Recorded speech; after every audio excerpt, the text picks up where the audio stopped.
Oh, that's a long silence at the end. I need to edit that. Welcome to the Preppers Fireside, everybody. Happy Sunday. I'm joined today by Brian, Scottish Prepper 73. How you doing, Brian? Get that poison out your hand. I'm having a Pepsi moment just for a change, mate. What's that noxious ogre jizz you're drinking there? What's that you've got? That's 49p Lidl's own cola. I wasn't far off the mark, man. This is how well YouTube pays. Alan, the world survivalist, you made the intro, Alan. I was about to say, I made the intro. That's it. I'm on my way. Excellent. How you doing, Alan? Yeah, good. Yours? Yeah, excellent. No problems. And we're joined by a complete stranger that used to be known as Brown Coat Prepper. But this strange man sat before us is actually still Barry. How you doing, Barry? Very well, thank you. Yep, all good. Yes, bit of a change of face. Thank you, Miss Worm, for that comment. Who stole my beard? Nobody. I'm off on holiday shortly and I need to match my passport because otherwise I'm not getting back in the country. Do you need a passport to get back in this country? That's another podcast. That's another topic for another day. Yeah, so today we are going to talk about prepping, not politics and stuff. So, you know, all you wet wipes that's already ran away from my channel after the last warning, unfortunately, you've missed out on this one. But guess what? I don't give a fuck anymore. Swearbox. We're not monetized, as you can tell, because we want to say what the hell we want. So any donations, super chats, anything like that is always appreciated. And you can support these guys' channels as well. Every single one of them has a YouTube channel. Go and check out their content, subscribe, like, do all that lovely stuff that the algorithm likes to these guys for giving up their time. Right. Bug out vehicles. My first point is bikes are a no-go. But first we'll go around the table and see if you've actually got one or you've got a plan for one. I'll start with Alan. Bug out vehicle. Do you have one and what's the plan? Yeah, I suppose. I mean, I've got a car, which is a bug out vehicle if you're having to bug out and that's what you're using. And there's a few items in there you can chuck in that's always ready.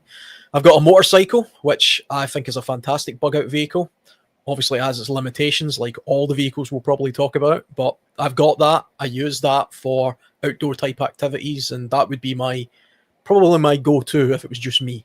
You know, I could maybe get my dog on there as well, or one of them at least.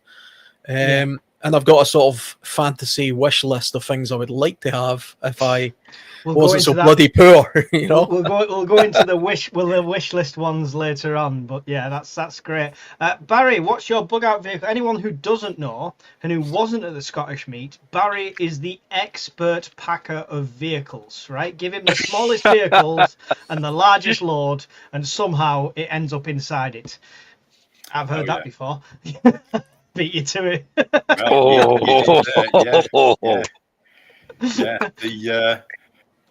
smallest of the two vehicles we've got is a little Hyundai 10 i-Classic. And as you know full well, you can pack quite a bit in those motors. The other motor is Volvo X60. Yeah, 60. Which has obviously got almost 3 times the boot space once those back seats are folded down. So that would be the optimum choice for the bug out vehicle. It'd be the option. But I mean, obviously for an extremely quick getaway in tightly packed roads, etc., a small vehicle, Hyundai i10, perfect. There you go. So it all depends on circumstances. Yeah. Brian, you came to us on the Fireside Live quite a few times from the bug out vehicle. Do you want to explain your bug out vehicle? I built a camper van based on a long wheelbase high top Citroen Relay. It took about 1.5 years. We would bug out in that. It can carry 150 litres of fresh water and underslung heated tanks. It's got solar panels on the roof. It's got a fixed double bed, hot and cold running water, leisure batteries, inverter. That would be my choice. Yeah. Raven Blackwing says, I also have an i10. I'm also a Tetris queen. Love it. I don't know how he got all that stuff in there. I was actually convinced somebody had arrived earlier, delivered them the stuff to make him look good, and then buggered off. I know. One tent came out, and then the pole snapped, So it was like, oh, don't worry, I've got a backup tent. So a second tent came out of this I-10. They set that up, and then I woke up in the morning, and Barry's got an entire kitchen dining room layout set up and everything. He's got his own little canopy going on. The lot. He literally built a 3-bedroom house out of an I-10. Yeah. I thought I'll go outdoors. Lorry had crashed in the dual carriageway and he just robbed it. Can you believe it? Yeah. Thank you, Learner Prepper. Yes, you're right. I also did have a toilet in the car as well. There you go. It was this seat you almost had. You had the toilet seat for the fireside. For the podcast. Yeah. That's it. Yeah. Barry sat on the shitter through the entire podcast. It was great.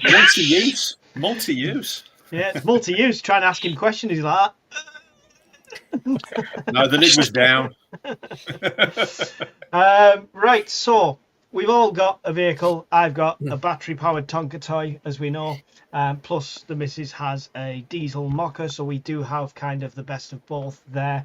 And I am looking at changing that as soon as possible as well. So to get something more appropriate to my stature as the fairy prep father, or whatever people want to call me these days. Not the Godfather, he's already taken. That's pretty gay. I have to say that. It's pretty. The buttons are going to come open as we go. Oh God, it's Sigma Mikey. Jesus Christ. Let's see your teeth. Smile. Oh no. Wait till I buy them. Right. Your vehicles. Alan, you've mentioned we've discussed vehicles a few times and stuff like that, and I think you were the one that said set fire to your vehicle with a candle in the car, and we spoke about that. But what's in, if it's a bug out, if it's not just like your general vehicle kit, if it's bug out, what's going in your vehicle, and what's the plan for that? Is it just grab the bug out bag, throw it in, off you go, or is there a plan to load it up? Well, it's going to be, you're going to load it with the absolute necessities of what you have.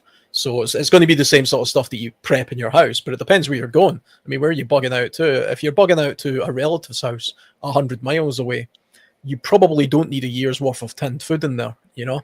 Depending what the relative's got, right? Yeah. Well, that's the thing. And what's the kind of situation? What's the emergency? Things do have to be tailored based on a particular situation. I don't really buy the notion that there's a, you know, no matter how long you're bugging out for, whether it be a day or a year, you take the same item, the same amount of items. I mean, really, right. The great thing about a car is you can put a lot of stuff in it. So pack it as full as it can go, really. You know. Okay. Let me help you. The cigar tubes are in the sky. There's a warning. There's an evacuation order exactly where you are. You've got to get out of there. What are you throwing in it?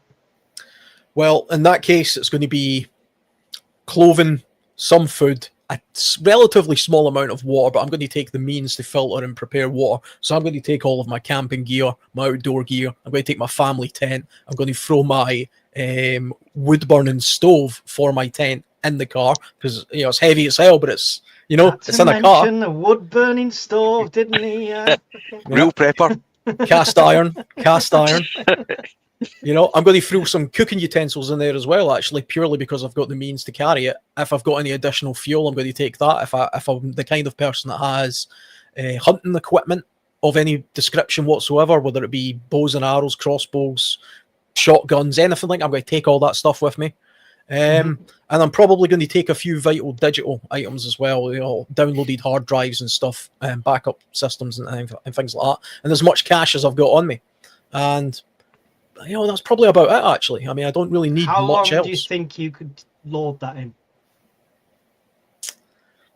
in? My camping gear and my kit would literally only take me about 20 minutes.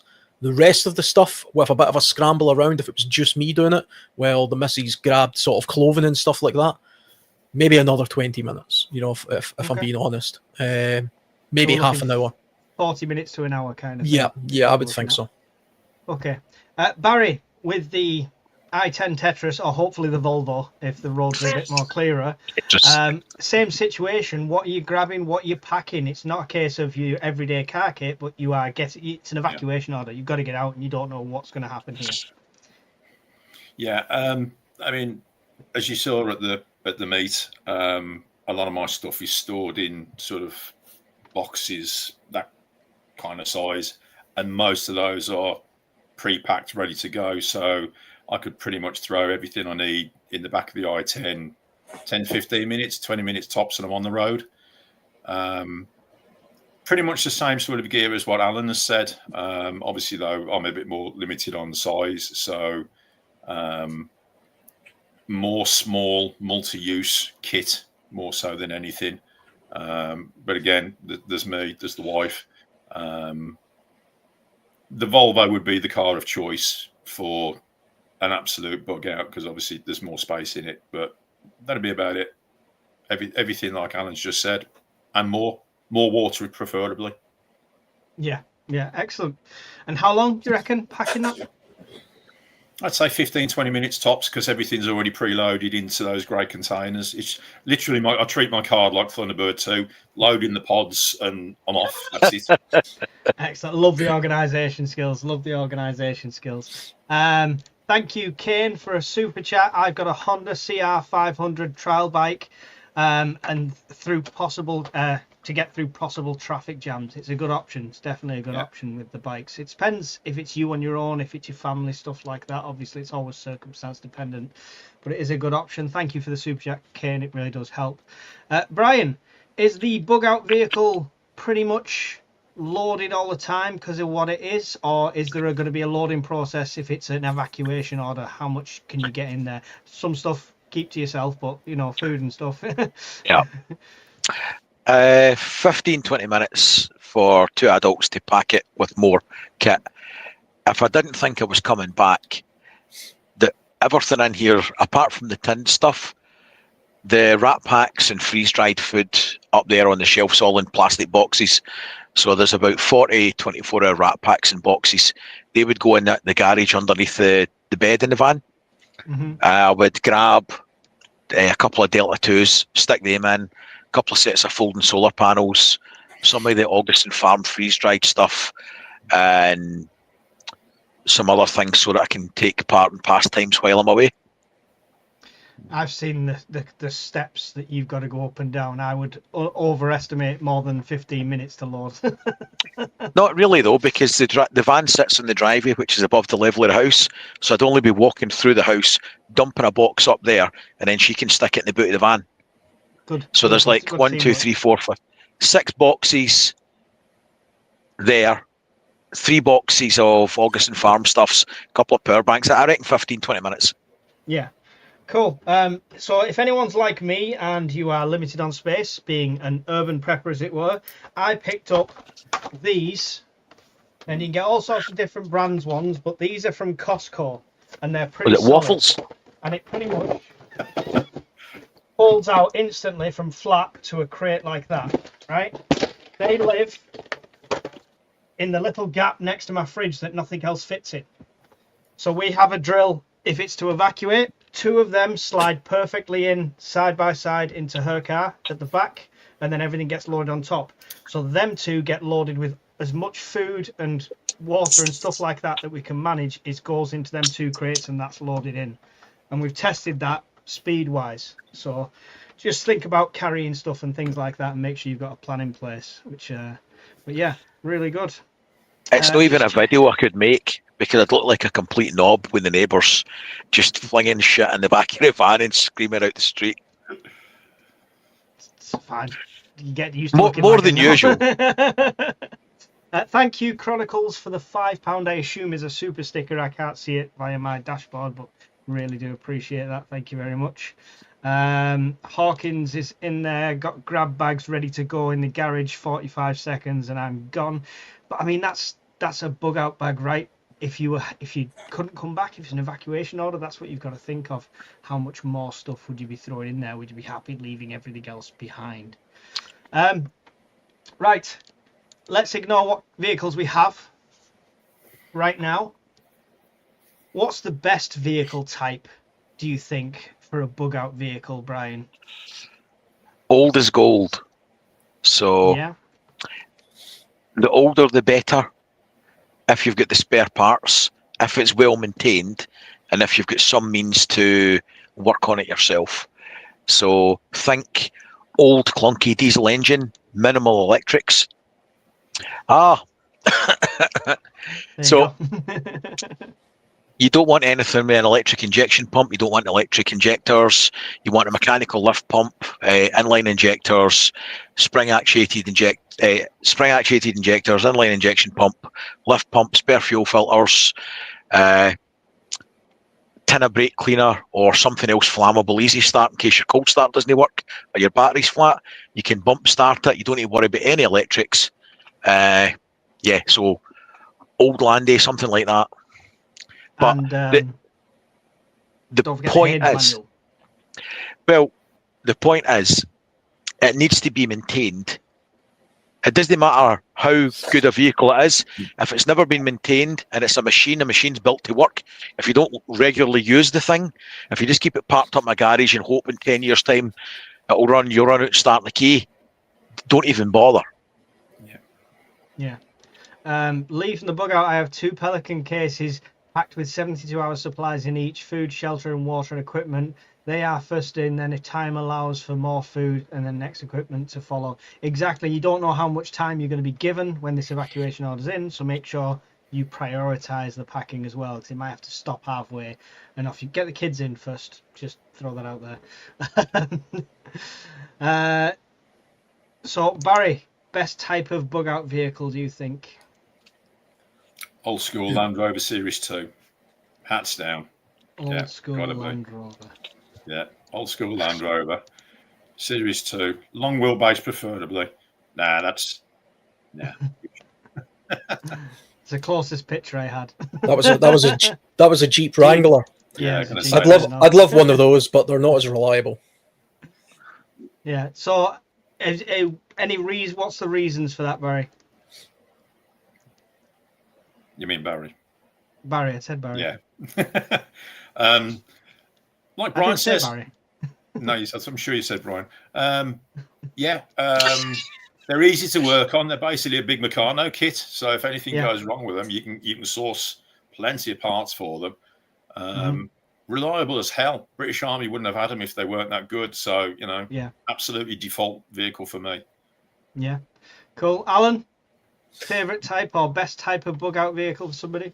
Yeah, I mean, like the Land Rover 110 that the army sort of used, they were pretty badass. You know, they're easy to put together. Even, you know, the headlight just unscrews. There's no messing around. There's no stupid computers. You know, you don't need a vast amount of mechanical knowledge to do things like change filters and oil and that kind of stuff.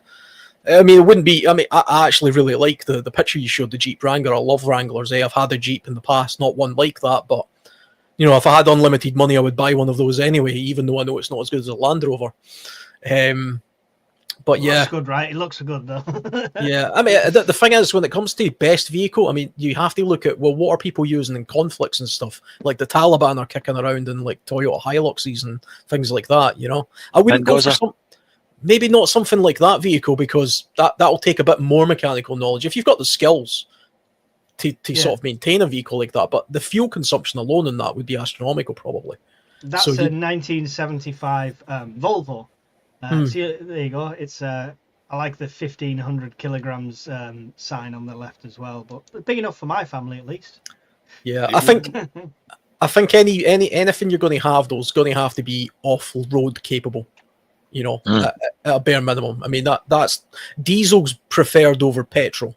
But then you've got small off-road vehicles like the Suzuki Jimny, that tiny little thing that farmers use. That's a fantastic car. Doesn't hold a lot, but if it's just you and one other, maybe one other and a child, and you've just got a couple of grab bags, that's a great little vehicle to get round. You know, the cars lying all over the road and go off-road a little bit and things like that. But yeah, diesel, off-road capable, something easy to fix.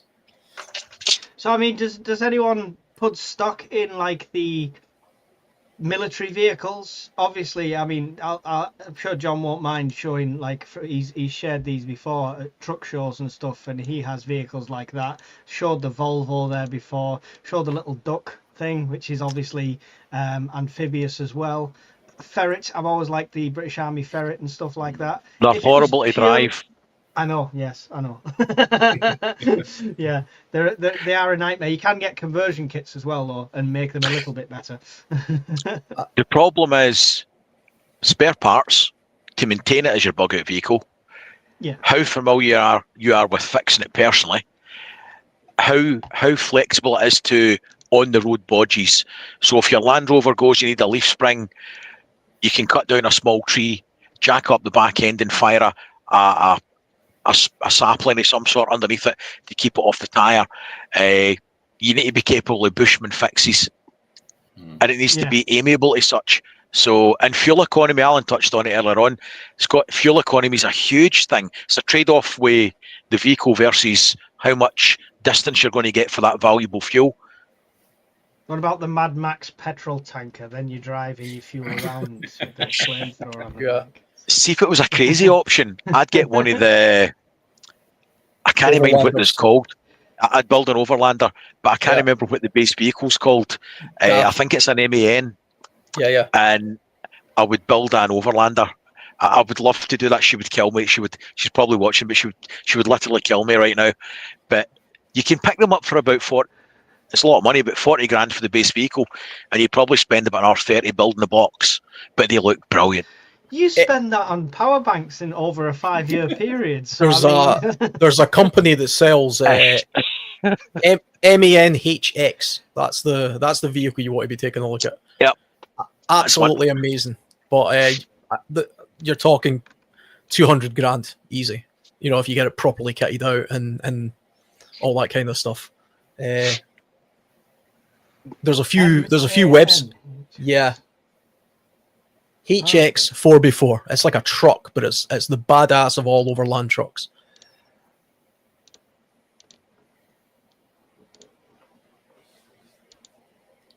Let's have this thing. No.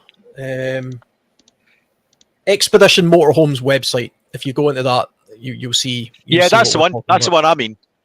Yeah, that one. It's the one you mean, yeah? Yeah, big. I was going to say big fucker, but big vehicle. Yeah, it looks like it's got nothing on the back, but obviously you could. They come in different configurations. You can build it out. Yeah, if you put in Expedition Motorhomes Man HX 4x4, you'll see the ultimate Mad Max vehicle. But again, it's no practical. Not at all. Not at all. But unless you are a fully qualified mechanic, you've got plenty of spares, and you've got some sort of logistical support continuously following you around. All of these kind of military vehicles are impractical because, I mean, the thing is, the military use them because they have logistics. So they have a continuous supply of, they're continuously being replenished, whether it be by fuel or mechanics. Yeah, something like that. Yes, absolutely. Mm-hmm. Yeah, I'll have one, please. You can get the 6-wheel version as well, which is even better. That's the one. Yeah, sign me up. Look at the bike on the back. Man, I'm just going to throw it out there. See if your wife truly loved you. I mean, she'd be putting an order in for something like that right now. I might even put out later if such a thing had been ordered, just to sweeten the deal. That's a threat, isn't it? Great. Yeah, pretty much. Says, gives a £10 super chat. Thank you very much. I've left you on the screen, sorry, because I couldn't read it out straight away. But thank you very much for the £10 super chat. It really does help. How do you pack the emergency Pepsi/Soda Stream? Other drinks will be ridiculed. I don't, but Brian, would you like to? How much Pepsi would get thrown in the vehicle in that 15-minute packing window? Behind the driver's seat in the van, you can fit 6 stacks of Pepsi without any problems. I won't tell you how I know that. That's about a week's worth. That's really bad. I can stop when I want. Lee has a 3.2 litre Ford Wildtrak, awesome 4x4, great to drive, but I have no idea how to fix anything. The most modern vehicles are overcomplicated for most to work on. There you go. See, that's the point. I started my apprenticeship in 1989, and at that time, when I went to college, it was you could strip and repair injectors down to component level. Now everything's throw it away, and I've not rebuilt an engine in 20 years. I could do older vehicles. I'd still be comfortable and competent on them, But newer ones that you're plugging in a fault code reader and stuff, I've got to be realistic in my own limitations. I'd be fucked. And to be fair, most times it goes into a garage, it's swap the bits to the faults go away if they don't get it on the fault code reader. No. This is the thing. I mean, that's the benefit of older vehicles as well. You can always get a Haynes manual, right, which pretty much can change every single bolt within it, and stuff like that. What about EMP hardening? I know somebody on the fireside who's not here today has got one of the magic blinking light boxes that's supposed to protect you, apparently, but you know. I'm sure it's just an LED. It's pish. It's absolute pish. Yeah. I'll bet you I could plug a Meg into it and zap it and it would fry it straight away. What an absolute crock of shite. See, unless the guy had it in front of me and he zapped it, I'm calling bullshit, because I don't see how a wee shitty LED box with like 2.5mm multiflex on it across the battery is going to take out like a 40,000 volt and just surge. Pish. It's nonsense. No, I wouldn't trust any of those EMP gadgets. Full stop. No, I agree with Brian completely on that one. The best way to mitigate it, Go on. if you go for an older diesel that it's paired back to the essentials, you'll have a 12 volt fuse box. You'll have on the heavy side battery cables, alternator cable for the starter, heavy cable to the starter motor itself. Even the alternator will probably be fried. The diode pack will be fried in that anyway. But you could keep spare diodes or even an entire alternator in a Faraday bag in the vehicle, right? Because that's realistically that's all that's going to pop. It'll start. It'll just no charge. So, and even if it doesn't start, you can bump start it, jump start it. It's not a problem if your electric glow plugs don't work. Doesn't matter. Get some brake cleaner, ether, scoosh, vroom. You've got so many options. A modern one with an ECU, it is toast, in my humble opinion. So we're not putting much stock in the metal boxes with blinking lights on, no? Snake skin oil. Well, you can buy them at my shop. No, you can't. I'm joking. Do you not remember the guy that was selling the mine detecting kit to the British Army? Yeah. And it was a box with a couple of LEDs in it. It was absolute bollocks. Nobody fucking tested it. They just kept buying it. Yeah, I remember hearing that story. Incredible. Yeah. He made millions out of it as well. Yeah, he's doing time for it now. Yeah. Not surprised. But yeah. I'd want to see it. I'd want to see it because at best I'm thinking it's a large capacity of some sort. And it's no, it's pish. No, it's shite. I'm sorry. This is one of the benefits of a motorcycle if you knew an EMP was likely, because it's, you can remove the battery, all the relays and the fuses from a motorcycle in 10 minutes. On mine you can. And then you can put all that stuff in a Faraday box. And you don't need to worry about the battery. Your battery's fine. If it's a lead acid battery, you don't have a BMS, there's nothing in it that's going to get cooked with an EMP. Leave the battery alone. The only thing that's going to get toasted in an older vehicle will be the diode pack and the alternator. You don't have an ECU. Your fuel pump's mechanical, your lift pump's mechanical, and your injectors are pressure blown off. So, no, you've nothing to worry about. So, if it is kind of an EMP situation or something similar, something like that, Alan, we might not get warning for it. So what's the bug out plan if that happens? Are your vehicles, have you got parts ready to go for them, or is it going to be a case of foot or alternative transport, kayak maybe behind you? Well, yeah, I mean, this is the thing. I wouldn't be prepared for an EMP attack. I mean, that's not something I've ever prepped for, and probably, to be honest, never would unless I genuinely thought that was a likely scenario. So you would just have to fall back on whatever it is you have. You would have to fall back to your bug out plan for walking. My bug out plan has always been from walking from my home anyway. It's a hell of a lot easier to get there in a car, but I've made my first bug out location so close that it wouldn't take me long to walk to, even in a t-shirt, because you don't know what kind of situation you could be bugging out in your pants. You just don't know what the situation is. So I don't want my first bug out location to be 20 miles away. I want it to be 5 miles away, because it could happen in the middle of winter and, you know, the snow. So yeah, I mean, I would go for the walking alternative if nothing was working. I mean, but if, you know, if we're in the realms of absolute, you know, lottery fantasy, you've got a horse. You know, I would have a homestead. Of course, I would have horses. You know, a horse worked fantastic for humans for I don't know how many years. Must be close to 2,000 or 3,000, possibly more, where that was the only means of transport. It's immune to EMPs. It doesn't require any fuel apart from some hay and some grass. Pretty easy to look after. And they're tasty. If the Lone Rangers then, if they go by, you can call it by a name and it'll just run over to you and you can jump on it. But a horse is a practical thing in a lot of places. I feel like these are these things that are like, yeah, that's what I'll do. And then the situation of reality happens and it's just Alan, day one of SHTF, is lying on the floor with a broken spine as he tried to jump on the horse from second story window. But I like the horse idea, especially if you had a homestead. I think that would be one of my options, 100%. I'm pretty immune to saddle store now as well, so that should be all right. Barry, EMP situation. Have you hardened your vehicles in any way or spare parts, or is it going to be Shanks's pony if you've got to get out and it's that situation? No, Shanks's ponies. We've got a couple of push bikes for like getting away with small backpacks, etc. But EMP situation, no, the vehicles are toast. Push comes to shove, we're going to stay put, you know, until things really do get hairy, and then it's a case of by then, hopefully, the majority of people will be toast, and then, you know, work at it from that. He meant unfortunately, majority of people will be told, not hopefully. I'll just bide my time till they're all fucked.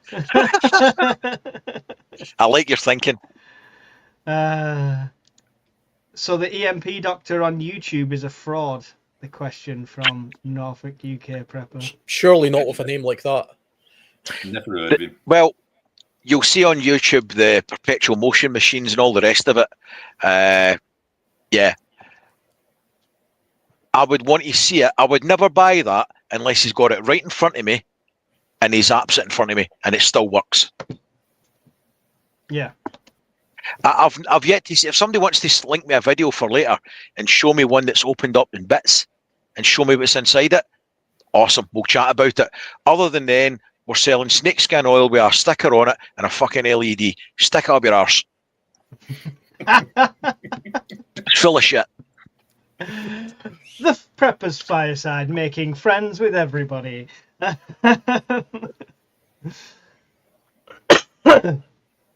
Right. So, what else? I've got these military vehicles up here, so we need to talk about them. First of all, Lee, I would perhaps learn how to start cars without keys.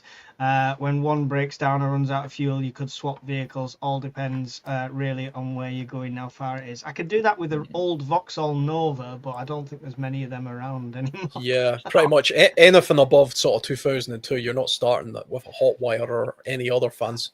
The old Nova, you had your emergency, your hazard lights. Just turned it around or something, didn't you? It was on top. You lifted it out, turned it round, hit it down so it fused and it started.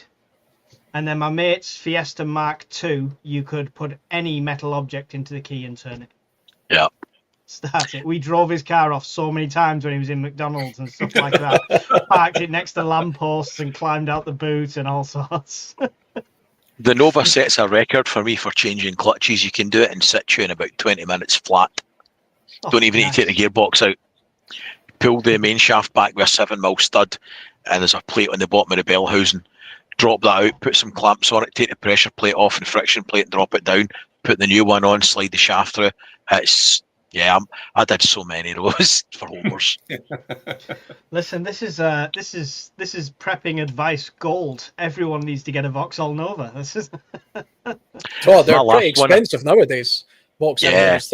I was at a car show recently, and there was quite a few of them there, and some people were selling them, and the price tags on them. Wow, a bit of a The net last one boy I had- collector's item. God, it must have been 1992, and then I crashed into an ambulance, and it wrote it off. Nice. I mean, it's if you're going to crash into something, an ambulance is probably the most prepared you could be. He ran the lights in front of me with no lights on or anything. I smacked into the side of it. Wow. It looked like somebody cut the front of the car off from the windscreen forward. The gear stick was back here, the seat, and the radio went out the back window. I take it there was nobody in the ambulance in the back. I mean, yeah, I was nearly in the fucking back yet. They had a spare bed. For hacking into cars, use a flipper device for educational purposes only. There you go. I was looking at one of them just yesterday. That's interesting. It was on. See the guy who does the MythBuster show, Savage or whatever his name is. Yeah. Yeah. He was talking about them. It's like a little hacking device that you can do all sorts of cool stuff with for education. I've seen them. You can grab RF codes and stuff with key switches and shit, apparently. Yeah, you can make key cards. There's all sorts of stuff you can do with it. It's interesting little item. So, bugging out vehicles. We'll talk about the extreme fantasy ones later on and stuff like that. But the plan in place, Barry. Have you just got two of you going in your bug out vehicle, or could there be more than that? Just two? Two. So what's the plan for the roads, and to a degree thinking about defence and evasion? Avoid the main roads. I'm fairly close to a motorway, which is unfortunate. So the main arteries going up to that are going to be clogged. So it's going to be side roads from here to destination A, and then if need be, if we're heading that way and things start to look hairy, just divert across to one of the alternative locations.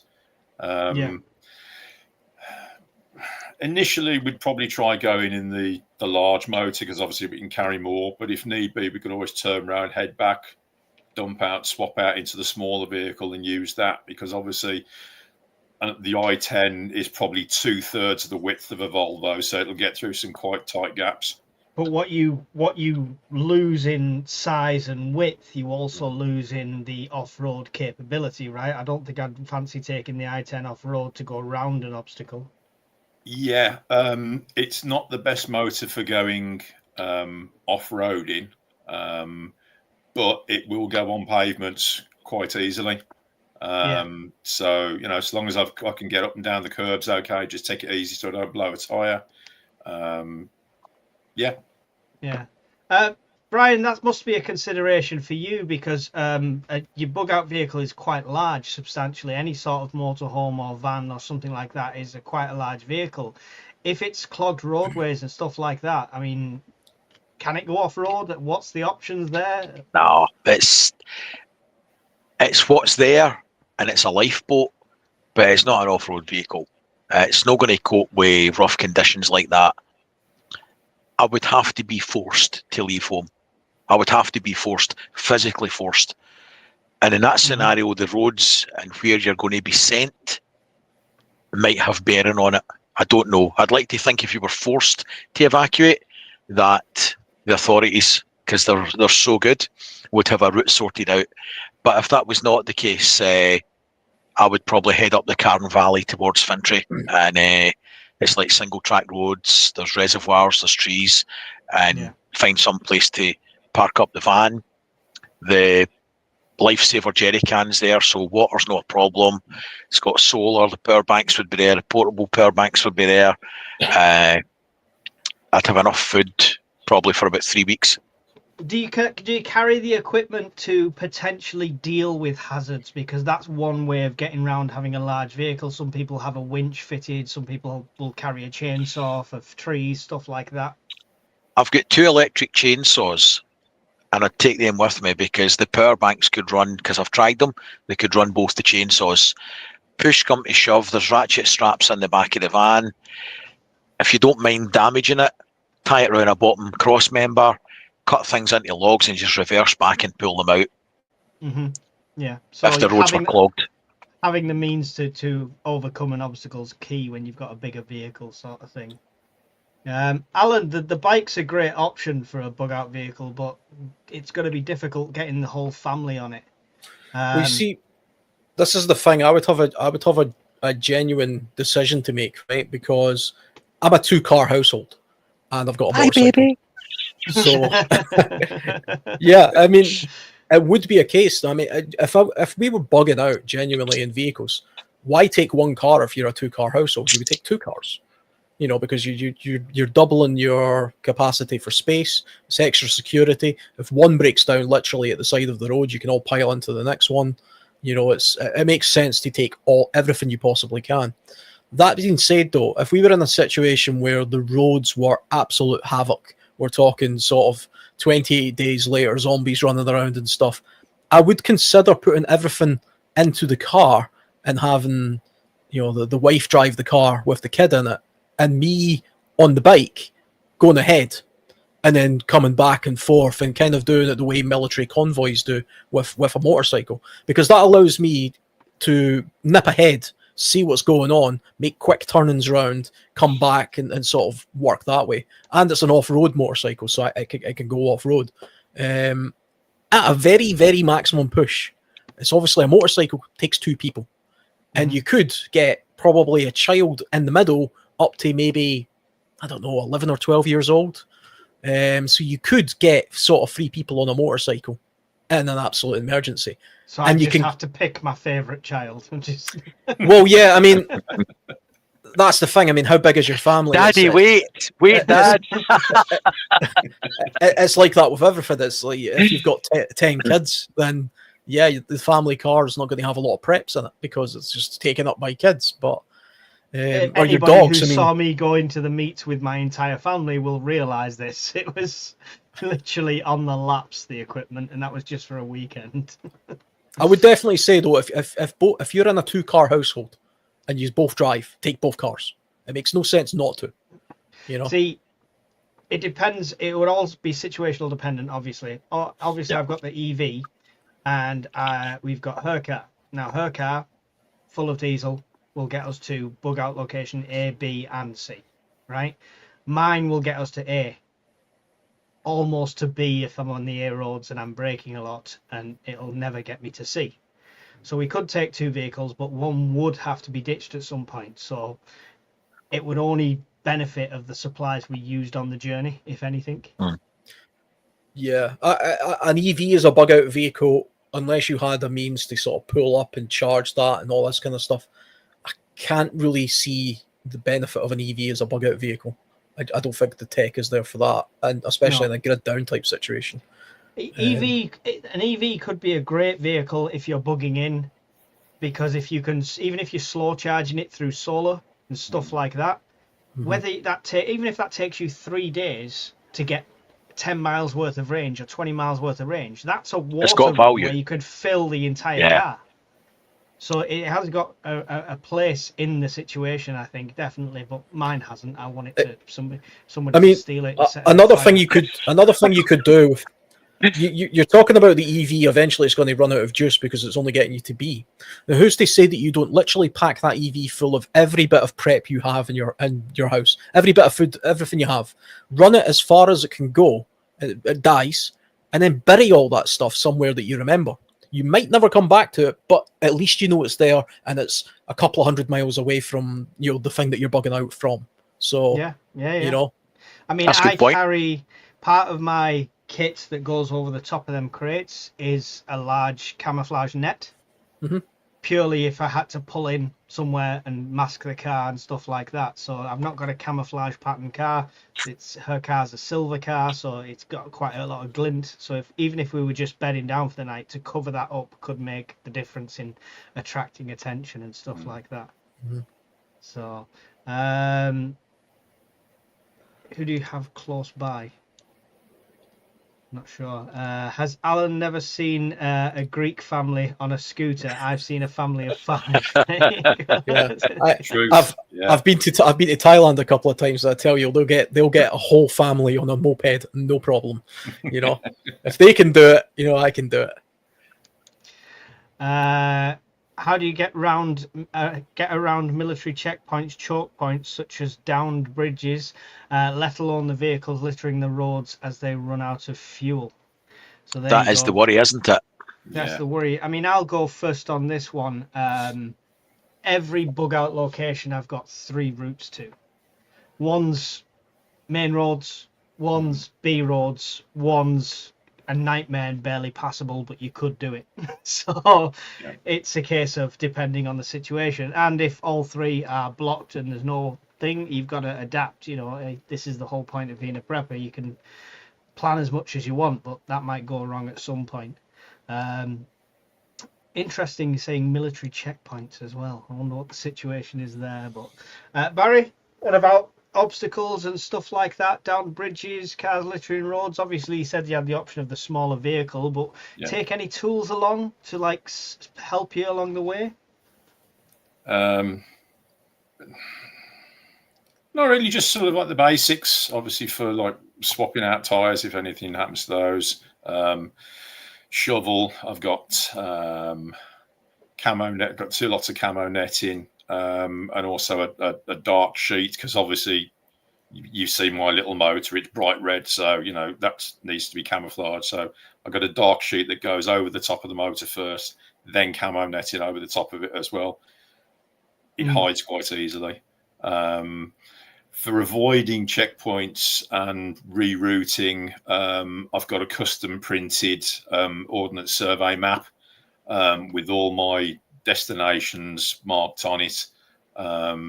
Nothing simple. You could look at it, you wouldn't know what you were looking at. But to me and the missus, we know what's marked on that map. Yeah, that's good. The OS maps are good as well because you get all sorts of gradients and stuff like that. I will say that even with an OS map, check your routes. There could be obstacles there that are not on the map. Yeah. Like I've had OS maps where it looks like you could go straight through somewhere and you get there and they've put giant boulders there to stop the traveling community staying there. So it was no longer passable with a vehicle where it looked like it was on the map. Yeah. So make sure you check your routes out regularly as well. Yeah, I mean, like we do tend to sort of like take trips out and go along our preferred routes every now and again, just in case, like you say, things have changed. I mean, how many times have you gone out to somewhere you've not been for a couple of years, only to find a new bypass or a new road, or the road you were planning on going down no longer exists because it's a housing estate? Yeah. Things change. You know, keep your maps and your locations and your routes up to date. Yeah. Was it you that posted this, Barry? Yes, mate. It was. There you go. Found it posted on Facebook. That's a cool loadout, and that is the trailer I have, but obviously you've got battery assistance there. I want people's thoughts on this. Obviously we know I did 171 miles over terrain that raised over like up and down a total elevation of 5,200 kind of meters, and it was painful and it was a nightmare, but I made it that kind of distance. That's a long bug out distance. Yeah. If I was bugging out 10 miles, it would have been a doddle. Bikes, do any of you see them as a reasonable option for bugging out in the similar sort of method to what I did, but maybe like a family, maybe loading the bike instead of the trailer, maybe e-bikes? Does anyone have a 2-wheeled option in that respect? I think it is an option. You could just do it over a longer period of time. Yeah. You know, you were obviously doing something deliberately as a challenge. I've got 2 electric e-bikes. You know? Mm-hmm. So I think Brian's on a time delay. Right. Carry on, Alan. I wasn't really going to add. I don't own a bike, but a pedal bike. But I can see they do have something of a utility. If each of the family members have them, or if you're pulling a small kid along in a trailer or something, I would just do it over a much greater time period. And you can't take a lot of preps with you, on a bike, as you're well aware. Especially if you're not able to use any kind of hotel or anything. If you're literally camping the whole way and trying to feed yourself the whole way, a whole other world of trouble. Plus, it's seasonal dependent. I mean, I wouldn't like to try and pedal a bike in the snow. Still possible, depending. I'm after one of the fat wheel ones next, I think. But Brian, you were saying there before you went all roboty and hyperspeed. I've only got 2 e-bikes, and they've got value. I mean, you'll get 30, but realistically, on average terrain, 30 miles out of it on a charge. But that's fully assisted, right? You can pedal as well. Oh yeah, you can pedal as well. But you've got different modes of assistance from 0 to 5. And when you buy it, you'll say, I'll just use it on 1 or 2 now and again. That's a lot of bollocks. You've got it in full assist all the time because it's fun, right? And you can go further. So, yeah. And I had a bigger one as well, a mountain bike one, but I got rid of that because it didn't fit in the van. But the two folding ones, the My Rider one and the other one, I can't remember the name, you'll get about 30 odd miles. And with a backpack on it, average terrain, I mean, that's got value.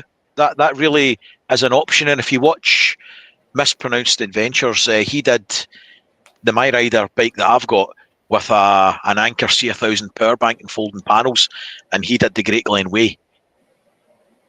Yeah, yeah. I think I've seen that. I'm sure you linked that video, didn't you, before my cycle sort of thing. So it's got potential, but it depends how much shit you're carrying. On the VCP thing that they mentioned, something springs to mind on that. If you're worried about roadblocks and things and that kind of nature, I suppose I could stick the drone up in the air, and if rule of law is pissed away, I wouldn't be worrying about the 400 feet limit or 500 meters line of sight all the time. You could fire it out to about 3,000 meters. You could route scout ahead with the drone, and you'll get 30 minutes flight time out each battery. 3-4 batteries I've got. You could scout out your route before you move the vehicle. Good for security purposes as well, not just the route. Definitely. So that's something to think about. Have you thought about, or have you got the means to mount the electric bikes to the motorhome?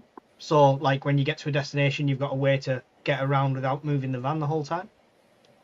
Yeah, they'll fit in the garage, but obviously anything I take out of there to put the bikes in, I could just stick. So the meal boxes up there with the rat packs, I could stick them on top of the double bed. Right. And the van's got its own solar panels and charge controller and stuff and inverter, so you could recharge the bikes as well if you had to. That's good. Yeah, good option. Good for a kind of a home-based situation. Barry, pedal power, something you've considered, something you've got, something that would be an option? I haven't got, but there are 2 shops within 10 minutes walk from me that do sell a lot of e-bikes, and there is also a rather large Halfords nearby and a large shopping centre that also sells bikes. So if push comes to shove and there's a last resort, I'm going raiding. He's nicking it. I'm going raiding. Yeah. He's going to purchase a bike. Yeah. With a crowbar.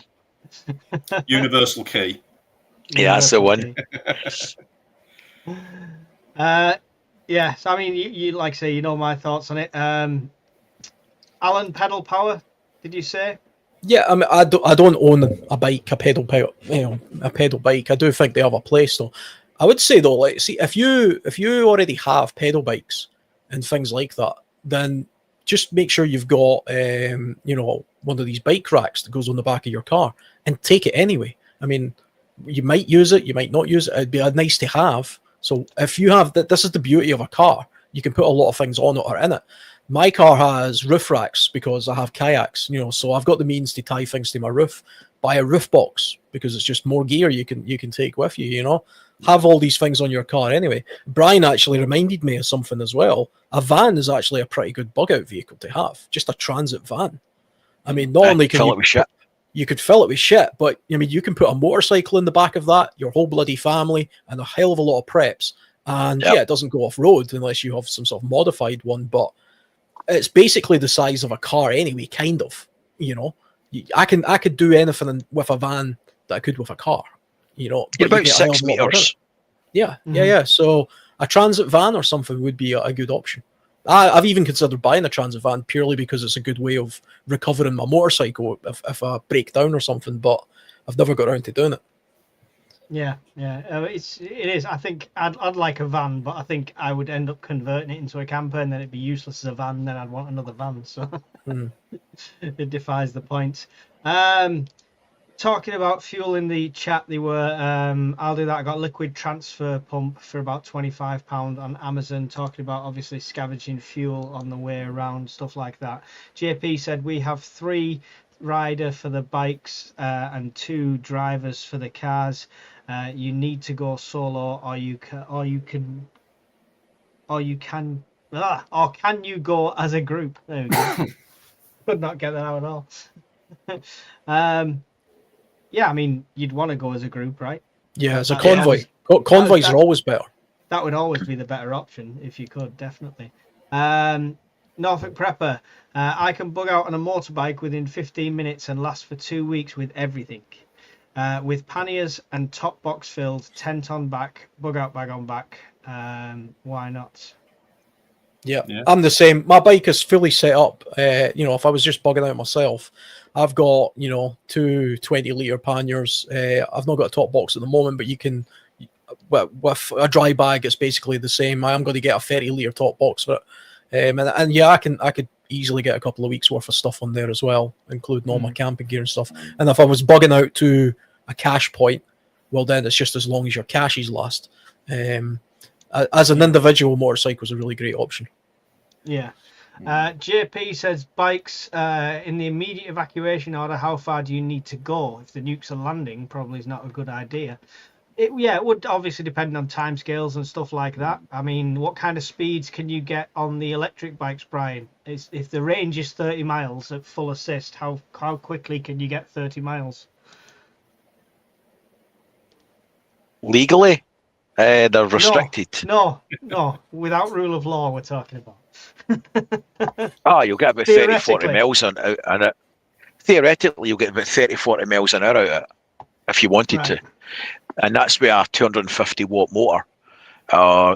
You'll get ones now that are 1,000, 2,000 watt dual hub motors.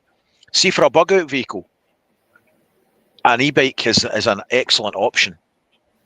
And if it's unrestricted, obviously in times of rule of law is gone, then you've got 2 torquey motors right on the wheel hubs, and it'll go anywhere. The only problem is, and before MD says the problem is how do you charge it? You could take folding panels. It's been done, and you could take a small power bank to charge it up. Now you might be sitting for a day. You might be sitting for 2 days by the river, catching fish, sorting out your kit, getting your administration done. But you could then move on. You're not tied to routes for fuel. It is a good option. Some of these folding bikes have a pull-out battery as well. Yeah. So you can actually have one. Yeah, you can have a spare battery charging while you're using one. It's trickle charging. You're still going to have to stop at some point, but there's still that constant and gives you that extra range, right? The mountain bike version I had, the e-bike, the older one years ago, it was a Green Edge CS2, and the battery was mounted where your water bottle would go. It's about that size. It looked like an aluminium flask, but you could put a key in and turn it, lift the whole battery out, and stick in another one. So you could have a spare battery, if you've got a spare 350 quid for the battery, in your backpack or on your panniers, and as soon as that's exhausted, stick it in and away you go. So in a day you could maybe get 60 miles at a fair old clip. I mean, 60 miles off the beaten track, that's no bad going. It's really no bad going. 60 miles in the UK is actually quite a distance, really. Yeah, it's pretty good. It's almost coast to coast.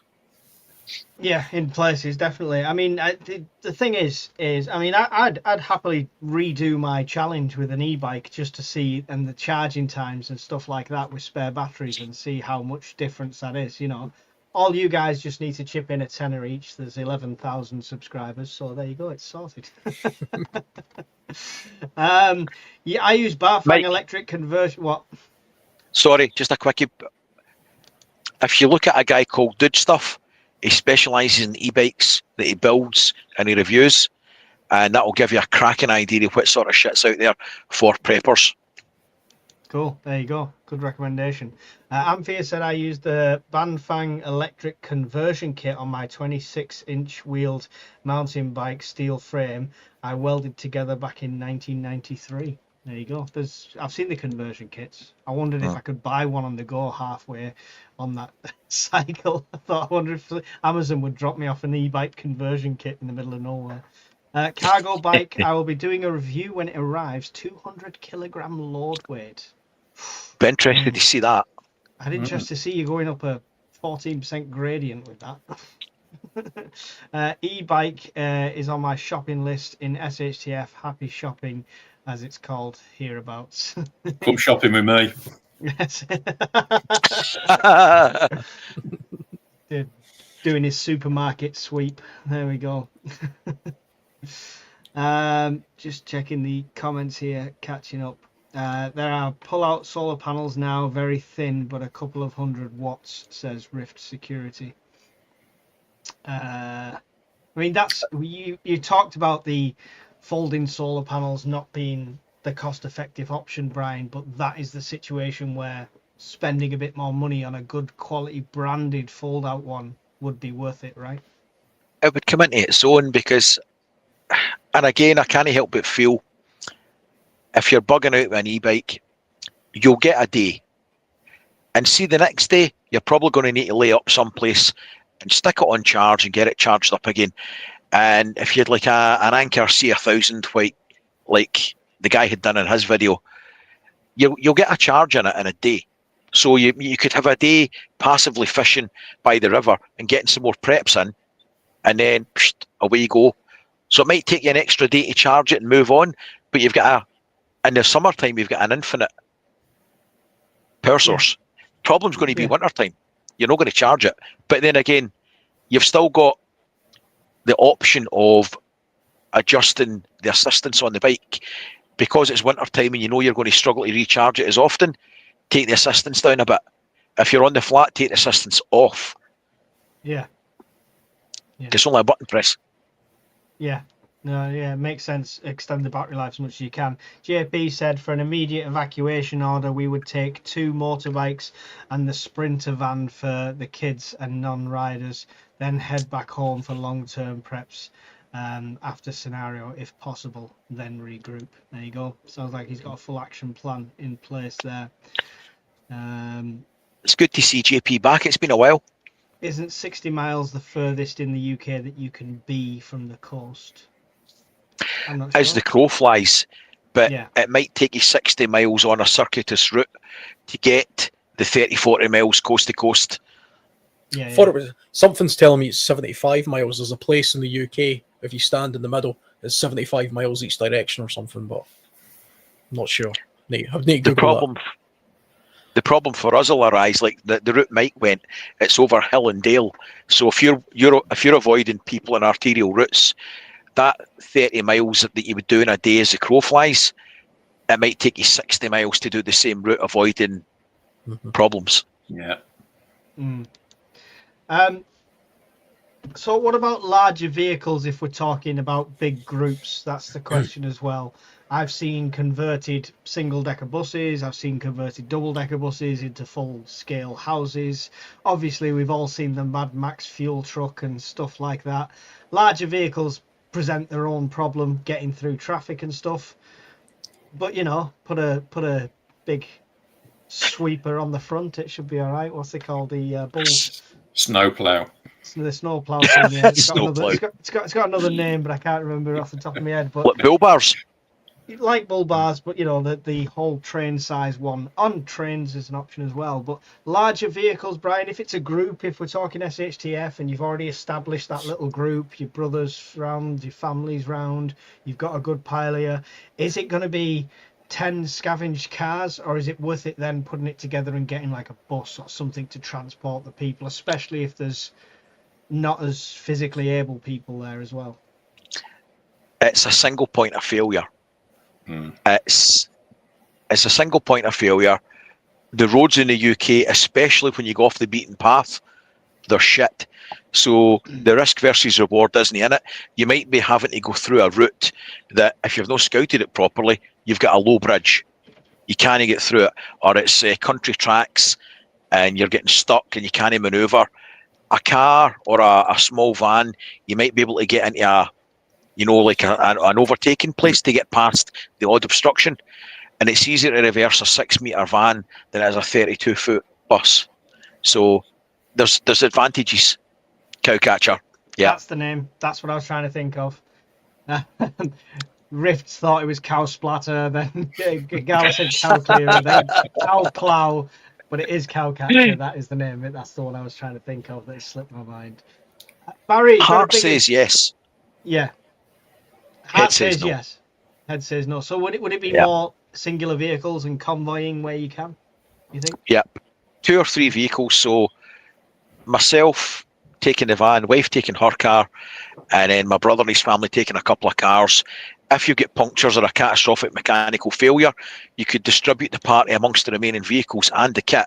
If you've got one big vehicle and you've got a mechanical failure that you can't fix, or you get stuck on the road, everybody's bollocksed. Yeah. Barry, if you've gathered a group of people, it's post SHTF, it's been a while now, is a larger vehicle an option, do you think, for yourself?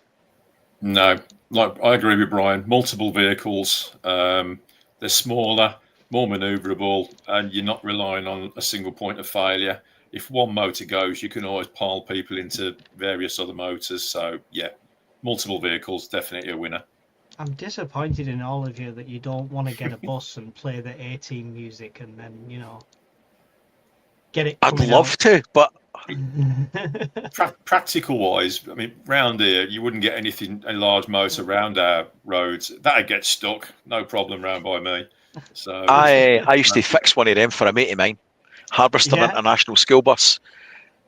It broke down at Polar Services in Manchester. I had to go down there and put the crankshaft pulley back on and drill out broken bolts, and then I bypassed his front brakes to get him up the road.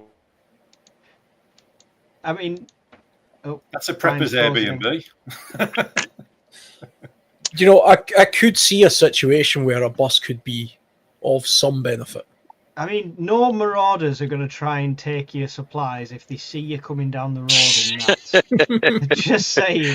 Just saying. Look at the top there, the little area that the kids could be in the machine guns nests, and it's just... I tell you what I wouldn't do. I wouldn't have 10 cars if I had that many people with me, and a bus was an option, because 10 cars is going to use 10 cars worth of fuel. And a bus, it uses a lot of fuel, but it uses significantly less fuel than a truck, and it's going to use less fuel than 10 cars. So I would probably take the bus plus a couple of cars, cram people into, as tight a space as possible. I mean, I can kind of see a place where you would have this tour bus type thing going on. The UK, though, I mean, the UK is not a big country. We do have small roads, and you're avoiding motorways and dual carriageways. I can't see it being overly practical. Like somebody said, this first small bridge you come to, you're kind of screwed. The first railway bridge you come to, you're screwed. People say about, the roads being blocked, the motorways being blocked. I don't think it's always going to be the case. I mean, it depends on the situation, obviously. If there's an evacuation and everyone's trying to get out the same way, obviously they're going to be blocked, sort of thing. But if it was a, bolt from the blue kind of event and it was an EMP, it's only going to be the traffic that was on the motorway, and more than likely it's going to be on the same sort of lanes, and the hard shoulder is going to be free, and there's going to be ways to get through. So there's people to contend with, but they're quite squishy. It depends. I mean, some motorways are quite difficult to get off of because, they're going to block the central reservation lanes. You've got that metal barrier that you really only have like 3-lane motorways in the UK. I mean, Scotland only has, how many motorways do we have? It's like 3 or something. 2, the M9, the M8, and I forgot. 73 and 74. Yeah, so we have 4 motorways. They're not even big. And they block up all the time, and they aren't wide either. The M8 is only 2 lanes, most of it in one side and 2 lanes in the other side. So they're not particularly big roads as they are. And you have to go quite a long way before you get to the next slip road to get off the thing. So I would just avoid motorways always in all situations if possible, unless I knew I was living in a city that was about to be nuked. If I lived in London and World War III started, I'd be on the motorway. Yeah, well, if you get on the M25, that's it. You're done. Yeah. Think about this though. Sorry, on you go, mate. Wheat said vegetable oil. Most buses red diesel, so could convert and raid the chippy for oil. Old buses and stuff, you could definitely. It wouldn't be a much difficult task to do that. You could do that with any diesel, I think. Biodiesel. Not new ones. You'll clog up the electric injectors. You'd need to filter it to fuck. If you were really, really desperate, mix it 2 parts to 1 way diesel and shite. But if you're going to go down that route, older engine. There's a lot of electric buses around here now. Fully electric buses, so I'm not sure what the range is like on them. Think about your EMP thing though. If that was a thing, if it was an EMP, would they bug out anyway? Let's be honest. But if it was a mandatory evacuation, then I was going in for a scan last week. Somebody crashed on the other side of the road. That meant people rubbernecking on this side. 3 of them ran into the back of one another and shut both lanes of the motorway. Yeah. So that's the sort of shit you'd be looking at. And then you would have desperation and fear. People would say, fuck it, I'm going up the hard shoulder. And then they block that. I think it would be choked in pretty short order. I don't wish for SHTF and I don't wish for Teotihuacan, but sometimes Darwinism needs to do something. the herd needs thinning in places, let's be honest. If you crash because you're doing this with an iPhone at a crash on the opposite side of the road, then you've got issues. Yeah. You have issues. There was 3 of them. On my side of the road, there was 3 cars that smashed into one another because they were looking. They crashed at the exact same spot where the guy had rolled over his car. So that's the sort of shit you would get, Mike. That's just stupid. Sorry, I've got some. What about dual fuel generator and convert to hydrogen? Anybody seen these look quite promising? No. Anyone looked at that? Hydrogen generator? I've been thinking hydrogen cars were going to be the future for 20 years, and it hasn't happened yet. I still kind of think they are. I think hydrogen, is superior. BP and all the oil companies own the patents for them. As soon as you invent something like that, they'll buy it up, and as soon as the fuel supply gets to a point where it's like, oh no, we can only have it for military and emergency services now, that's when suddenly all these cars are released. People think EV cars are brilliant. As soon as that happens, as soon as fuel starts shortages, you'll see all these patterns that suddenly come out, the dust gets batted off, and there'll be all sorts of fueled cars. Well, I used to wonder why they didn't just convert everything to hydrogen anyway, like the oil companies and stuff, and I did a little bit of digging in it, and from what I can see, the reason being because of the the energy that it takes to sort of make the hydrogen. I always thought, well, just build up a nuclear power station and make hydrogen from that, and then you've got an endless supply. Why don't you do that? The reason they don't do that is because they restrict nuclear power stations to certain countries in the world. Yeah. So the oil companies, which are predominantly Middle Eastern and stuff, aren't allowed nuclear power stations, and that's why it doesn't happen. So they're literally milking everything out. We don't have the spare power now to do that anyway. The UK power grid doesn't have enough power to cope with electrification of the heating system and electric cars. Never mind the data centres that they're talking about. Never mind electrolysis for hydrogen. Yeah. I tell you what, see somebody talking about the Batcopter. There is one bug-out vehicle we've not talked about yet, which is a boat. Yeah. Boats are fantastic bug-out vehicles. So this is one thing I'd look at, all right, because people are like, if you got 1 million subscribers and stuff like that, what would you want to do? It'd be homestead, and it would be some sort of boat, because I don't think I'd want to go underground. Rather than spend the money on a bunker, I'd rather have a way of really getting out of Dodge. So I think boat would be the way to go for me. I don't think I'd want to go underground unless absolutely no other choice. I'd love the bunker with the boat in it. with an underground river that then comes out magically on the surface. Build the yacht inside the bunker. No possibility of getting it out, but it's in there. A paddling pool. Yeah, it's just in there. That's going to be such a mind trip for somebody that finds your body 300 years later. You're the ultimate ship in a bottle. There was a guy with a bad limp. Long John Chubby Ass was in a boat inside a bunker. Definitely sounds like some Goonies stuff to me. But boats is a question again that comes down to a small. Are you talking about a small rib boat with an outboard motor? You're talking about a sailboat. Then you're not relying on fuel. Obviously, that comes with a huge learning curve. If it was boats, what's your feelings on that, Barry? Canal boat where you're from, right? Sorry? It'll be a canal boat where you're from, right? There's plenty of them, certainly. Yeah. Cheek. Yeah, I must admit, it's one thing I've not thought of, canal boats, to be honest. One, because they're slow. Let's get out of here! Yeah, that's it. No. Put. That'd be, no. And there isn't any sort of large body of water I need a boat for around here, so it's not something I've considered. Not something considered. Alan, boats has been a consideration for you. Obviously, you've got a passion for kayaking and stuff like that. Yeah, but... those are the only thing those kind of things are good for are island hopping. I've went to Loch Maree and I've packed my gear into those are white water kayaks, but I can get all my gear in them and go to like an island in Loch Maree and camp for a couple of days. Great for stuff like that. And it's a good way of getting to secluded places and things, or crossing a river. I would put them on the roof of the car if I was bugging out anyway. I've also got a 3 and a 4 meter rib boat. And they are good for family members, bigger trips. And you can, again, it's all inshore stuff though. I mean, you're not really going out to sea in something like that. I mean, you can coastally move around, and it's another means of traversing from one place to the other, especially if you're in all the roads are sort of down and things like that.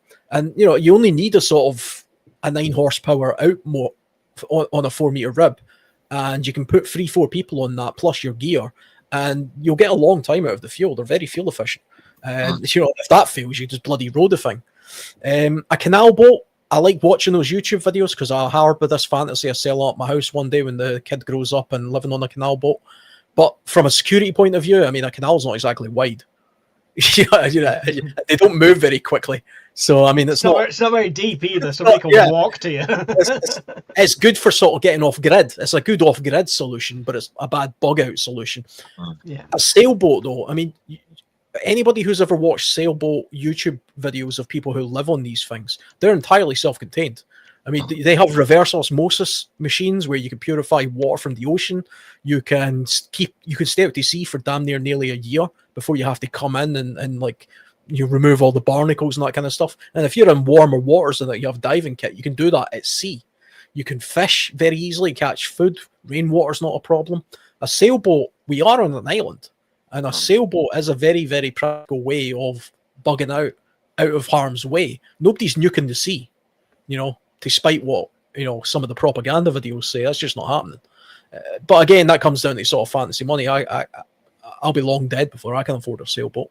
But, there are some out there that you can get that are plenty big enough for 3-4 people.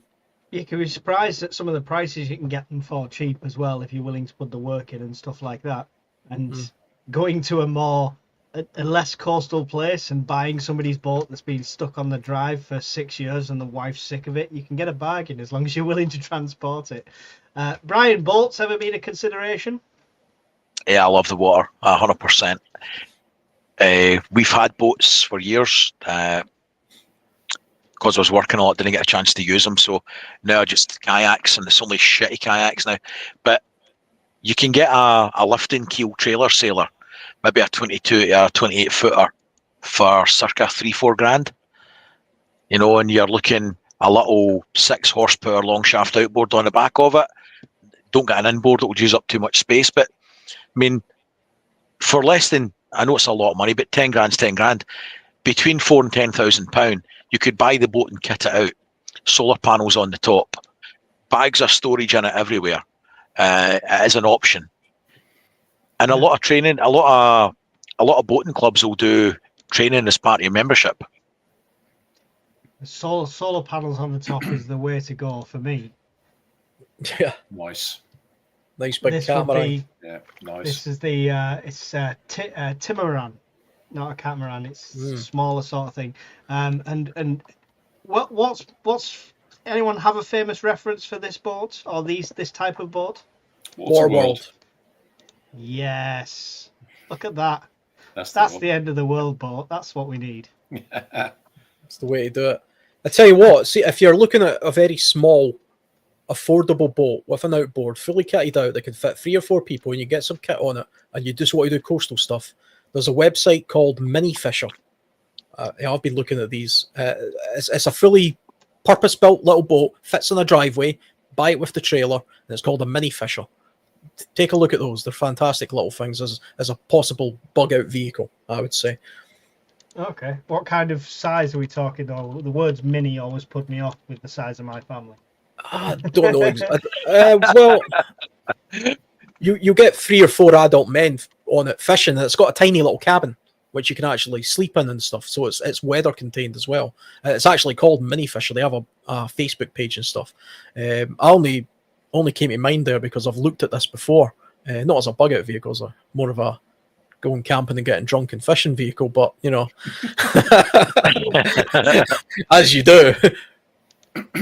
Like if you bought that, as soon as you put it in the water, it would explode or catch fire or something, and then sink. It's a certainty. Nope, I've already got the captain's hat ready. It's fine. It's semen stains. And masturbates. You're trying to find it, aren't you? I'm pulling up what I think claims to be the Mini Fisher 450. Sounds about right. Yeah. Now. Yep, they're the ones, I think.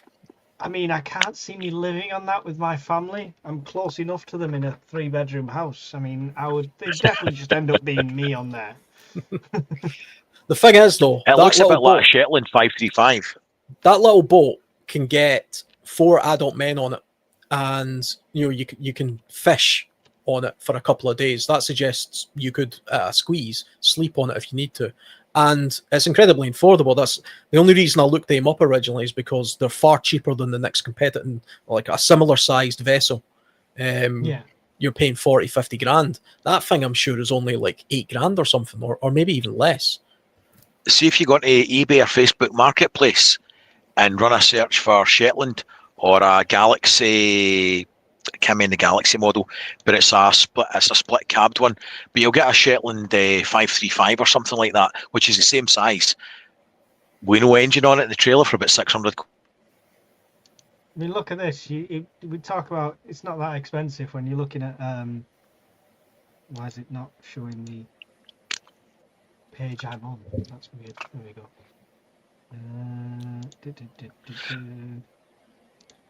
Sorry, technical difficulties.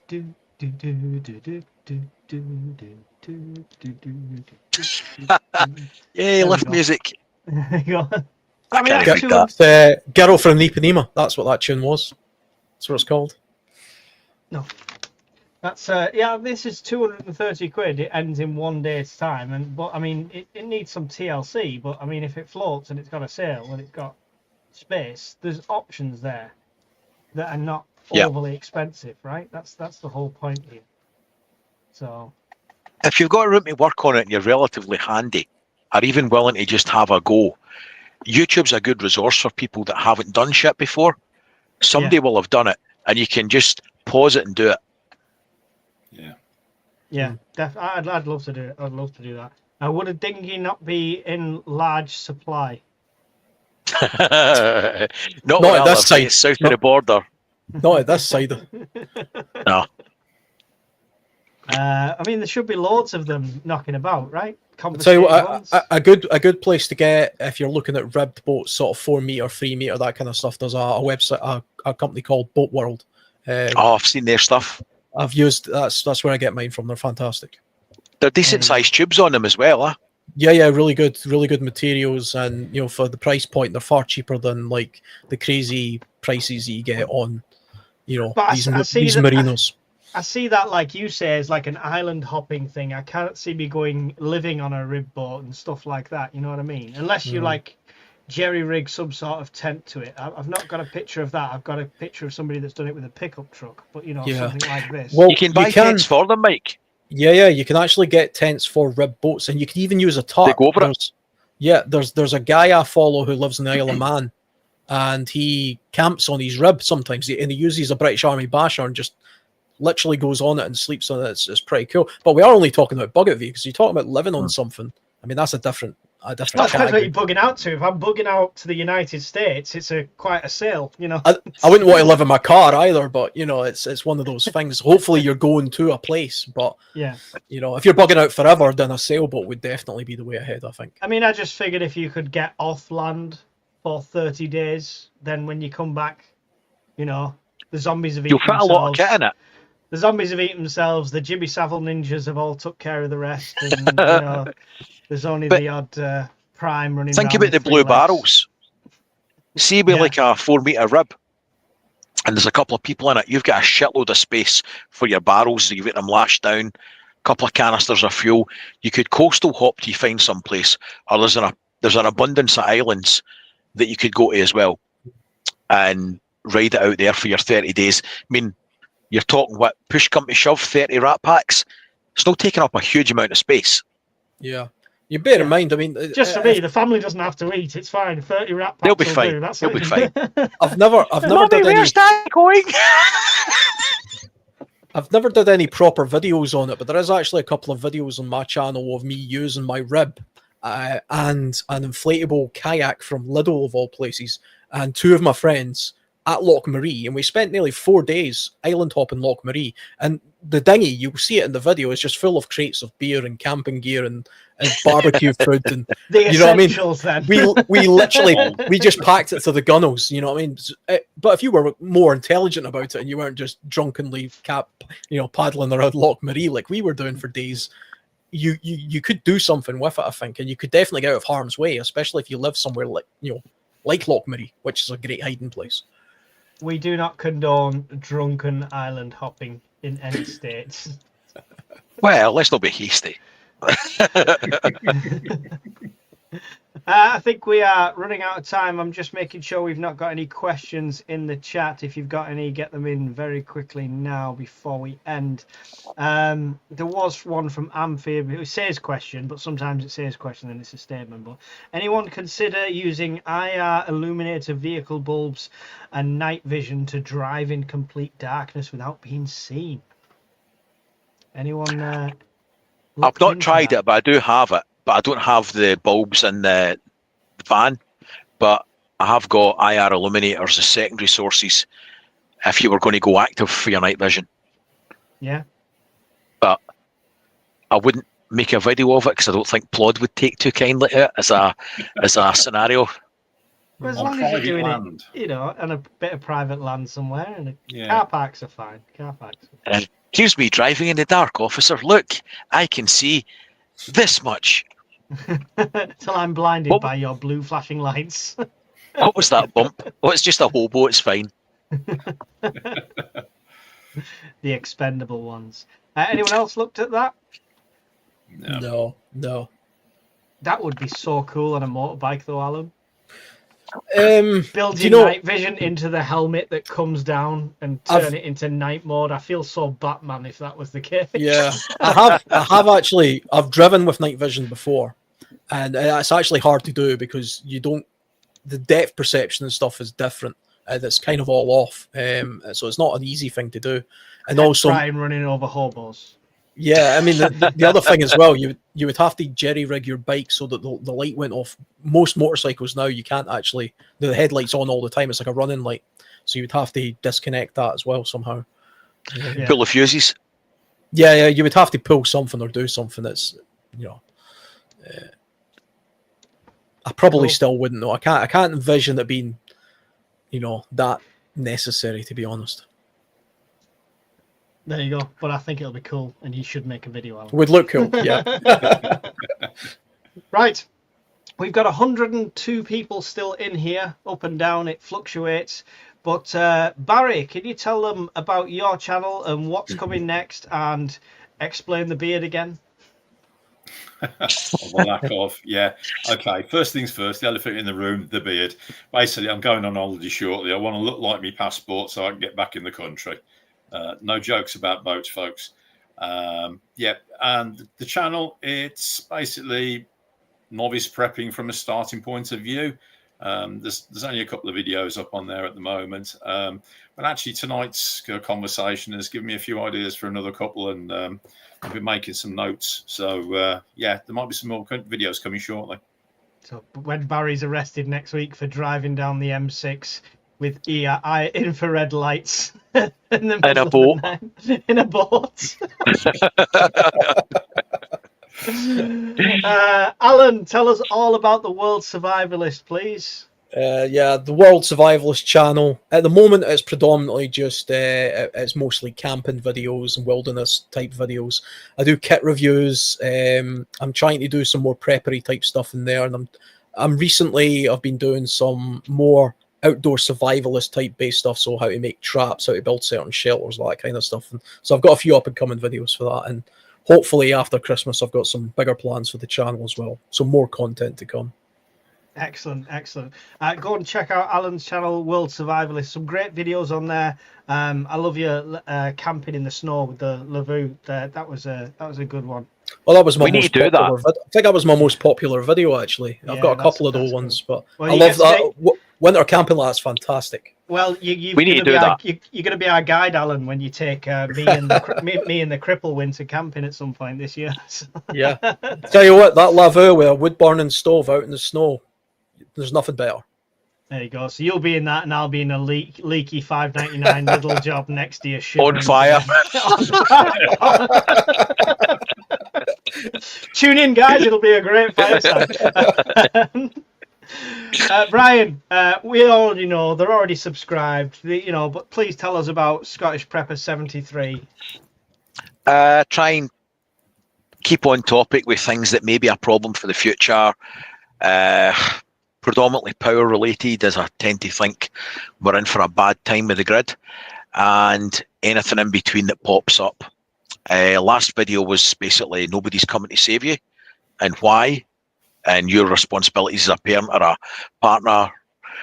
So yeah, I fly out to America in 2 days, so I might try and do a couple of walking videos going through Walmart, looking at all the shit that I'm trying to get in my case. So I might do something while I'm in the States. I'll try. Cool. There you go. You will not laugh. You will not cry. There you go, but you can try. For anyone watching on these other guys' channels, I'm Mike, UK Urban Prepper. My channel is not all about prepping. It's all about whatever hell I want it to be about, because it's my channel. So if you don't like it, get the fuck out. Other than that, hit like, subscribe, and support with all the links down below. The last call out I will do, because we've not played it for a while, is our awesome chief moderator, Miss Worm, who is a published author, which I have that as well. And you can get her book on Amazon, which is there. So give that a search on Amazon. You can also get it on Kindle, I believe. She's not done the audio version yet. We're waiting for that one. But go and check out her channel if you would like her to read you some awesome stories. And it's a break. It's a bit of a break from prepping.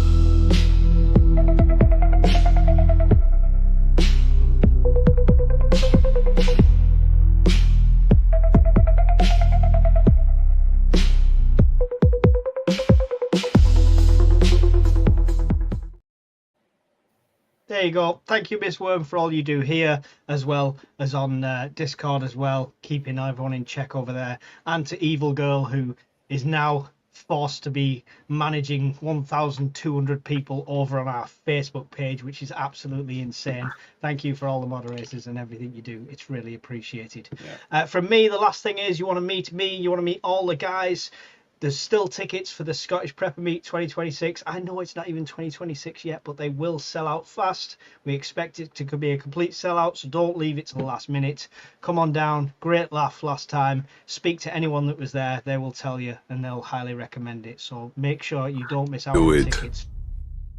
Do it now. There you go. No more delays. Thanks, everyone. Brian, would you like any final thoughts and say goodbyes? Nah, okay. Barry, any final thoughts and goodbyes? No, thanks everybody for turning up and listening to us ramble on as usual. Hope to see you next time. There you go. Alan, any final thoughts and goodbyes? Yeah, pretty much the same. Thanks for letting me on the channel and add me to the intro and stuff. That's on the intro. And stop buying your summer gear now. I'd like to say you've made it now, but no, you just means you're one of us. So that's pretty much screwed your chances of being successful on YouTube. As soon as you sign up with us, that's it. It's all. I was never going to be successful on YouTube. But think of the video we'll make when we all freeze to death in the same winter camp. That'll be great content. That's good content. Good content. That's good content. Blair Witch Project. Brian, would you like to say goodbye properly? Thanks, folks. Always good to see you, and thanks for tuning in and listening to our drivel for an hour and a half. There you go. Much appreciated, guys. See you all in the next one. Goodbye. See you all. In the glow of embers dance, we've prepared for every chance, living simple, living true, with the dream we all pursue.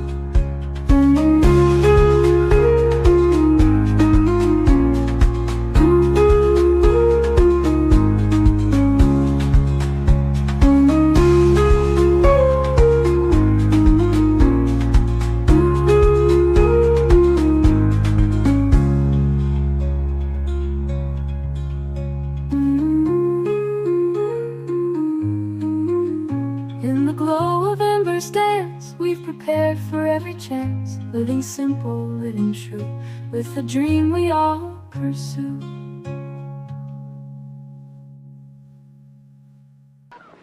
I'm Brian!